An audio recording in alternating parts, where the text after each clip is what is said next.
Olá, queridos amigos e amigas do Ideal Espírita. Espero encontrá-los bem e que possamos hoje refletir mais um pouco sobre os ensinamentos deixados pelo nosso querido Mestre Jesus. Hoje nós vamos falar um pouquinho sobre as boas intenções. Peço agora então que elevemos nosso pensamento, nos conectando com nossos amigos que vêm nos ajudar nesta caminhada em nome de Jesus, para que possamos aproveitar todas as reflexões que faremos nesse instante e colocá-las em prática durante essa caminhada na vida terrena, ao lado daqueles que amamos, ao lado daqueles que precisamos estar. Que assim seja. Então, no Evangelho segundo o Espiritismo, no capítulo 18, no item 9, temos uma breve reflexão, mas de muito significado, sobre aquilo que dizemos ser boas intenções. Então, para não fugir, vou iniciar com essa leitura e vamos pensando aqui. Muitos companheiros da convicção espírita costumam afirmar que estão imbuídos de fé ardente, mas os inquisidores do passado, que acendiam as fogueiras pela imposição do crê ou morre, também a possuíam. Cultivam ilimitada cautela para não tombarem no erro, mas todos os religiosos que desertam da luta humana alegam prevenção contra o pecado para fugirem das obrigações sociais. Então, se retiram, não tem como errar. Adotam a tolerância invariável para com tudo, de modo a estarem completamente bem com todos. Mas, ao que nos parece, a história indica que o iniciador do comodismo perfeito na edificação cristã foi Pilatos, o juiz que preferiu não examinar a grandeza de Jesus a fim de não ter nem sofrer problemas. Agem unicamente sob o móvel das boas intenções e que por isso mesmo não concordam com disciplina de método na prestação da caridade. Mas todos os que complicam as vidas alheias a pretexto de fazerem o bem, na hora do desastre, asseveram chorando que se achavam impelidos pelos mais puros intenções. Obedecem apenas aos impulsos do coração, mas os penitenciários, quando inquiridos sobre a motivação das faltas que o fizeram cair na criminalidade, esclarecem de modo geral que atenderam tão só aos ditames do sentimento. Consideram de maneira exclusiva o burilamento do cérebro, mas do ponto de vista da inteligência hipertrofiada no orgulho, todos os promotores de guerras formaram e ainda formam entre as cabeças mais cultas da humanidade. Os companheiros da seara espírita, no entanto, sabem, com Allan Kardec, que o espírita é chamado a usar confiança e zelo, indulgência e bondade, pensamento e emoção, aliando equilíbrio e fé raciocinada na base da reforma íntima, com serviços incessantes aos outros. Por esse motivo, efetuando a própria libertação e amparando a libertação dos semelhantes das cadeias mentais forjadas na terra, em nome da santidade de superfície, o espírita verdadeiro é conhecido por seu devotamento ao bem de todas as criaturas e pela coragem com que dá testemunho de sua transformação moral. Aqui, boas intenções. Se nós pensarmos, então, o que são as boas intenções, eu fui fazer um estudo sobre isso, como eu gostaria de falar com vocês e ou me ouvir falando, refletir com vocês, e aí me lembrei daquele ditado, né? De boas intenções, o inferno está cheio. E aí fui buscar. Essa frase é de autoria de um teólogo e santo famoso da igreja, o francês São Bernardo de Clairvaux. Muito místico ele era. Então, São Bernardo, ele participou da cruzada, daquelas cruzadas que queimavam as pessoas que eles achavam que não estavam professando a fé corretamente, né? Destacando-se no combate àqueles que eram considerados hereges. Então, levava a fogueira, né? E ele sempre dizia isso, porque as pessoas queriam se justificar pelas suas ações para não serem queimadas, né? E São Bernardo dizia: ah, mas o inferno está cheio de boas intenções. Então, embora carregue, né, essa frase carregue esse arcabouço de tal origem e conotação, então ela carrega essa coisa meio ruim, essa expressão também carrega um sinal de alerta para quando quisermos prestar atenções em nossas boas intenções. Então, não é para, né, orar e vigiar, não é para vigiar o colega, é para vigiar as nossas boas intenções, os nossos palpites.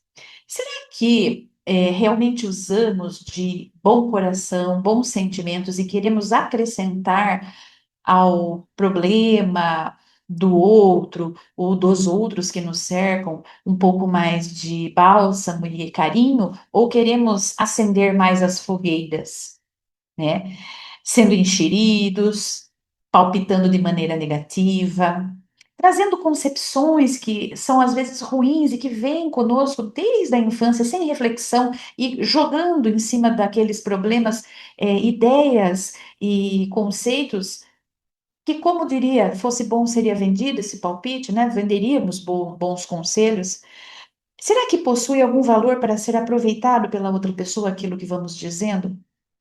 Sem reflexão, realmente como uma boa intenção, um alerta. Então, há dois caminhos, né? O de silêncio total, então eu não falo mais nada, não falo com ninguém, ou eu penso o que realmente eu posso fazer dizendo algo, ou não dizendo. Trazendo então o silêncio. Então, o que difere a boa intenção de um palpite? A boa intenção é algo valioso, parte de nós que está sendo compartilhada e tem o objetivo de agregar ao outro, trazer, olha, eu já passei por isso, então eu vou dizer o que eu aprendi, como eu me senti, como eu me sinto em relação a isso. E aí eu agrego. Mas já os palpites são ideias e fragmentos que são aleatórios, vazios, não vão trazer nada. Muitas vezes pioram a situação. Eles não possuem um valor próprio. A outra pessoa não conseguiria usá-lo para nada a mais de confundir. Então, como nos ensina o Livro dos Espíritos, na resposta dada à pergunta 461, os pensamentos próprios são, em geral, os que vos ocorrem no primeiro impulso. De resto, não há grande interesse para vós nessa distinção, e é frequentemente útil não o saberdes. As nossas intenções são movidas, em geral, por um querer. Então, nós queremos trazer um conforto para nós mesmos. E isso é perigoso. Colocarmos como centro do universo. E aí nós vamos muitas vezes trocar os pés pelas mãos. E essas intenções não vão agregar, não vão somar, não vão ajudar aquele que está próximo, né? De boas intenções, o inferno está cheio, nos dá o tom da gratuidade com que pessoas gostam de emitir opiniões. E tem maneiras diversas de fazer isso, né? Sem reflexão, sem realmente a intenção de ajudar. Opinar não é uma intenção de ajuda, não trará alívio, não trará refrigério para aquela alma que nos é cara. Sendo assim, então, opinião está diferente daquilo que aquela pessoa vai aproveitar. Pitágoras, já muitos anos antes de Cristo, quase 500, aconselhou: não te deixes impressionar por palavras alheias, elas não te devem afastar dos projetos honestos que tiveres formado. Então, nós, muitas vezes, estamos indo felizes pelo caminho e aí vem a opinião de alguém e nos dá uma rasteira, fala: ah, mas isso que você vai fazer não vai dar certo. Isso que você vai fazer é muita utopia, sonho, não para. Você não vai ajudar em nada. Quem que você pensa que você está ajudando?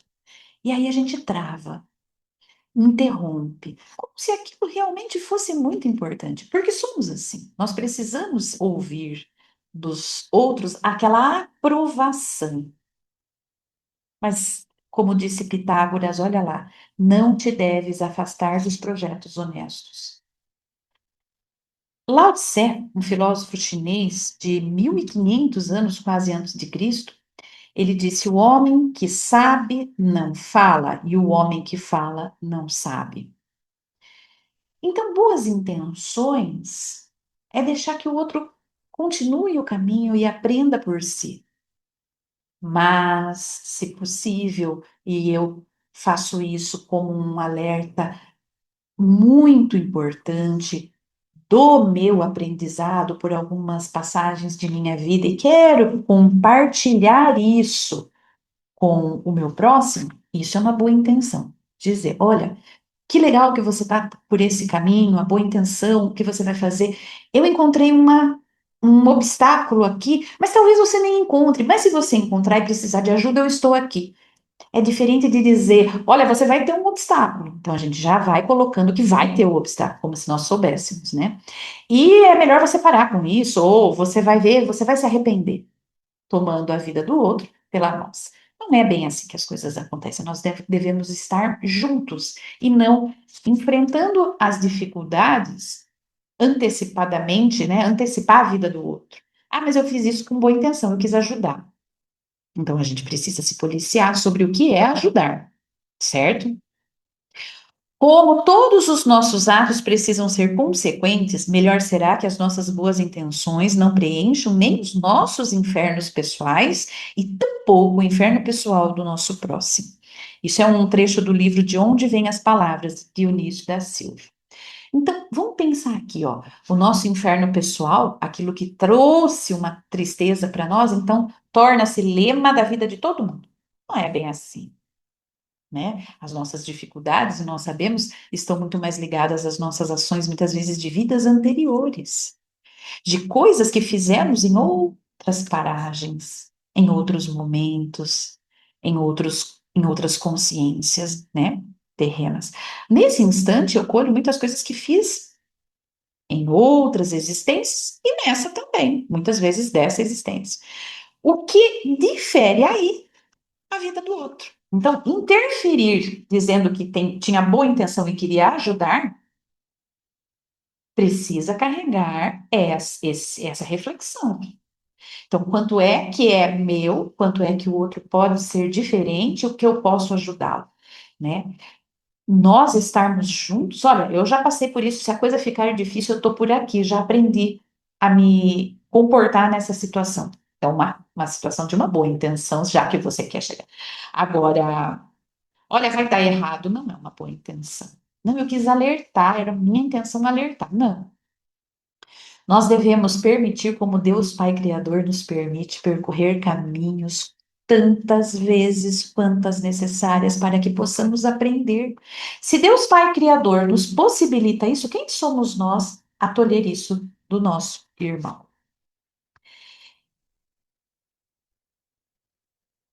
É desta maneira, então, que vamos pedindo para que a espiritualidade amiga nos intua e nos promova momentos de reflexão antes de emitirmos opiniões, mesmo que elas sejam baseadas em boas intenções. Até a próxima. Um abraço fraterno a todos que dispensaram um tempinho para pensarmos juntos e que possamos eleger a reflexão e aspirar sempre as ideias de Jesus em nossos corações. Que assim seja.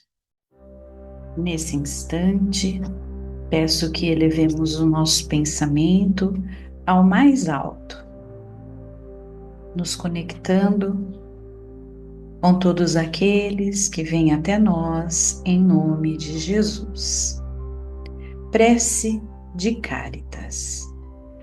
Deus, nosso Pai, que sois todo poder e bondade, dai força àqueles que passam pela provação.